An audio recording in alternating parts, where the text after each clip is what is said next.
നമസ്കാരം. ന്യൂസ് ക്യാപ്സുലിലേക്ക് സ്വാഗതം. വാർത്തകൾ വേഗത്തിൽ നോക്കാം. ബീഹാർ നിയമസഭാ തെരഞ്ഞെടുപ്പിൽ പ്രചരണം ശക്തമാക്കി മുന്നണികൾ. ജനകീയ പ്രഖ്യാപനങ്ങളിലൂടെ വോട്ടുറപ്പിക്കാൻ മഹാസഖ്യം. ദേശീയ നേതാക്കളെ രംഗത്തിറക്കിയുള്ള പ്രചാരണങ്ങൾ സജീവം. ബി.ജെ.പി ജില്ലാ നേതാക്കൾക്കിടയിലെ തർക്കം പ്രചാരണ ആയുധമാക്കി ഇന്ത്യ മുന്നണി. ജാർഖണ്ഡിൽ ബ്ലഡ് ബാങ്കിൽ നിന്ന് രക്തം സ്വീകരിച്ച 5 കുട്ടികൾക്ക് HIV. ഗുരുതര വീഴ്ചയിൽ അന്വേഷണത്തിന് ഉത്തരവിട്ട് ജാർഖണ്ഡ് സർക്കാർ. സംഭവം ചായ്ബാസയിലെ സർക്കാർ ആശുപത്രിയിൽ. രക്തസാമ്പിൾ ടെസ്റ്റ് നടത്തുന്നില്ലെന്നും രേഖകൾ സൂക്ഷിക്കുന്നില്ലെന്നും കണ്ടെത്തൽ. ഡൽഹിയിൽ വായു ഗുണനിലവാരം മോശം നിലയിൽ തുടരുന്നു. പലയിടങ്ങളിൽ വായു ഗുണനിലവാര സൂചിക 300-ന് മുകളിലാണ്. കർത്തവ്യപഥിൽ 325-ഉം മയൂർ വിഹാർ 340-ഉമാണ് വായു ഗുണനിലവാര സൂചിക. കൃത്രിമ മഴ പെയ്യിക്കാനുള്ള നടപടികൾ ഉടൻ ആരംഭിക്കും.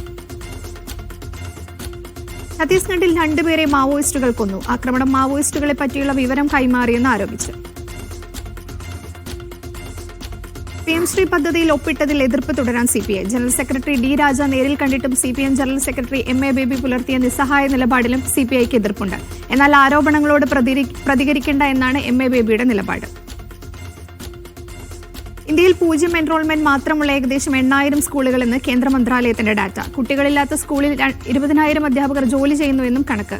എൻറോൾമെന്റുകളില്ലാത്ത സ്കൂളുകളുടെ എണ്ണത്തിൽ പശ്ചിമ ബംഗാളാണ് മുന്നിൽ. കുട്ടികളില്ലാത്ത സ്കൂളുകളിൽ ആകെ 20,817 അധ്യാപകരെയാണ് നിയമിച്ചിരിക്കുന്നത്.